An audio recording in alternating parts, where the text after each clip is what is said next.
Welcome back. This is the final video in the market identification week, and it's about psychographics.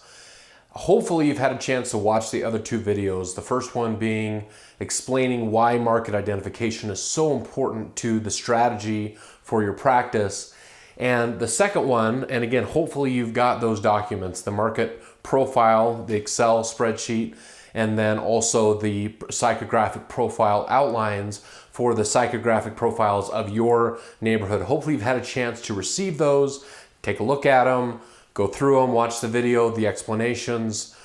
That's so important. And again, I really can't emphasize enough how important it is for you to really understand the neighborhoods that you're going to treat. And the reason I say that is not just because it's a fancy thing to say or what I ought to say, but it is the difference maker. It is the thing that I have seen over 20 years of marketing, that if you understand those numbers, if you understand the demographics, if you understand the geography and the psychographics for your marketplace, you are going to have a tremendous advantage over your competition, over anybody that moves to town. You're going to place yourself in the best possible position to be successful. That's why you're in this program, the mastery program, because that's the difference maker. That's the thing that it's going to take. So again, go through them again and go through them the third time. That's how important it is that you'll need to know it. And as you talk to your coach next week, you'll want to have all that data ready. Trust me, your coaches will know that information inside and out, so you can go through that. But I did want to do a special video, excuse me, on psychographics. Psychographics is kind of a fancy word, I realize. But the best way that I can really describe it is, I'm here in Utah, is where I live, and my wife is white, 37 years old, and we have 3 kids, and we make X amount of money for our household annually. Now, my wife does certain things and buys certain things because she's emotional about certain things, and she lives her life a certain way because of the way she was raised. Now, let me ask you this. Do you think a white female who's 37 years old and has 3 kids and makes X amount of money, about the same as we do here, that lives in New Jersey, do you think that she is going to also make the same decisions? Because demographically, she's exactly the same, right? Demographically, we've got the same amount of kids, same age, same income, same house. It's exactly the same. And so is she going to make the same decisions? Is she going to get emotional about the same things that my wife here does in Utah? Now, there'll be some similarities, of course. They're still moms, right? They're still, going to buy and spend money on their family and all those different things. But there's going to be some fairly significant differences in the way that they are motivated, in the things that they get emotional about, the things that they are going to become passionate about, right?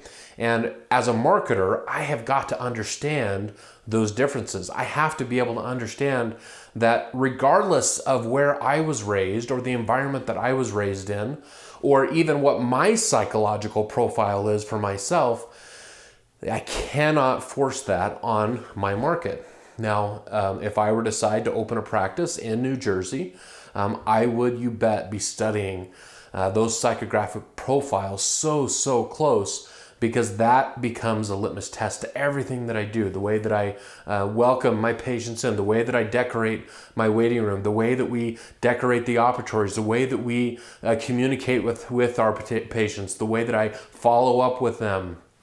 All of those things are wrapped up in those psychological profiles, psychographic profiles that are so valuable. So again, this is where you're getting your money's worth, is really getting this data and then your coach helping you know exactly what to do with it. So again, another quick way to describe it is if geography, and I'll you can tell I'm not an artist, but let's pretend these are mountains, right?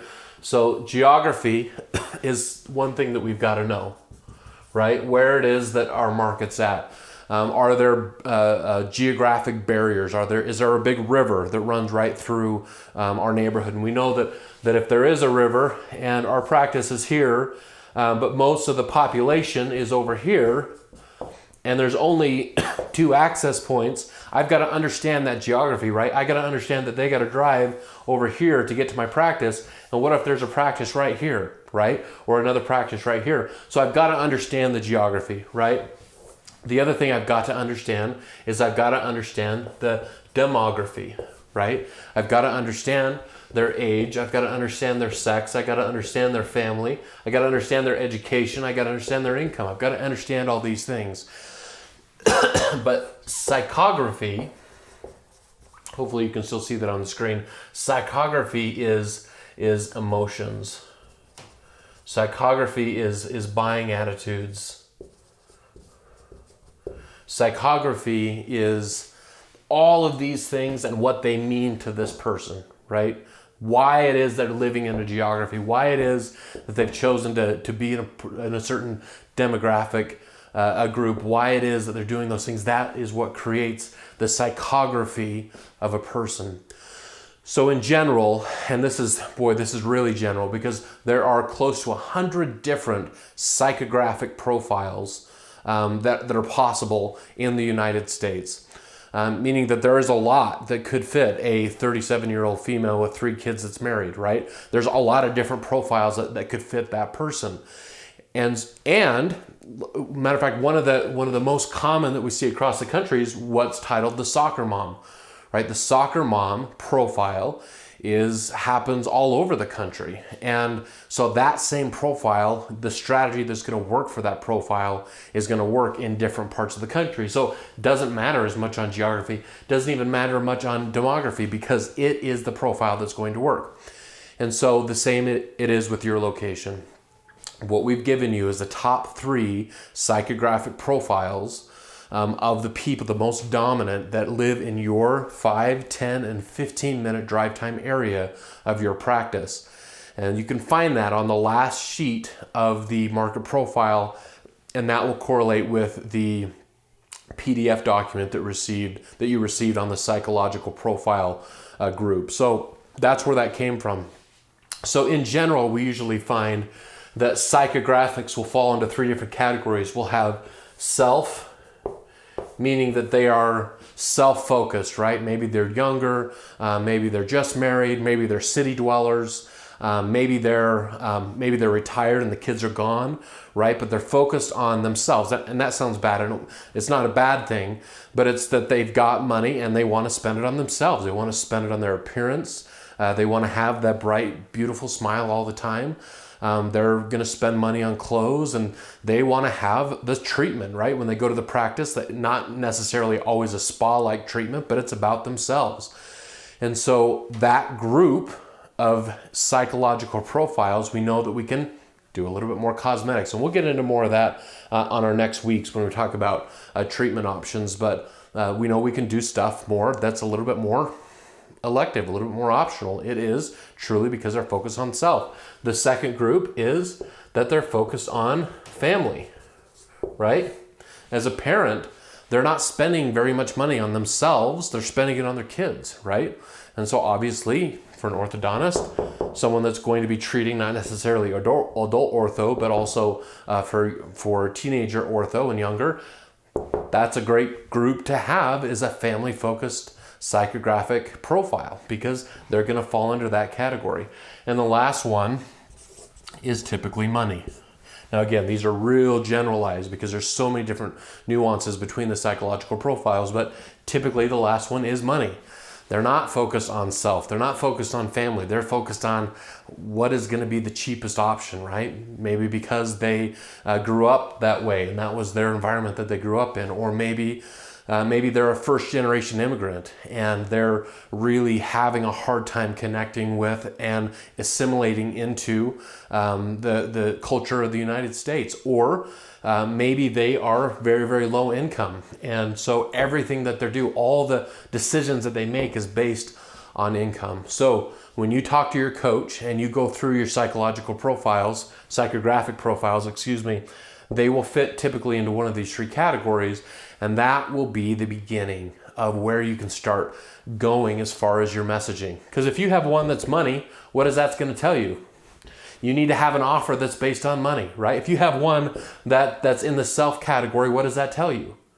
I need to have offers that are based on self, time, all those different things, right? They fall into the different categories. That's where the magic starts, and that's where your strategy is going to be. Now, again, on these videos, I'm not going to go through every different psychological and psychographic profile, because each of you are going to have different ones for your practices. But again, that's why your coach is so valuable. They'll be able to look at those profiles and they'll be able to say, okay, here's the profile, here's the start of our messaging, this is where we need to go with our strategy, and be able to set the right expectations. Because if you set a strategy or an offer and you only have 10% of the people that fall in this category, where are you going to be at, right? You're going to be sorely disappointed over and over again because you're not focused on the right things. You're not focused in the right places.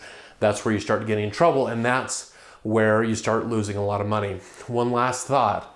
This information, I would say, and in my experience of being in the marketing agency world for so long, I would bet over 99% of marketing agencies do not understand this about their clients.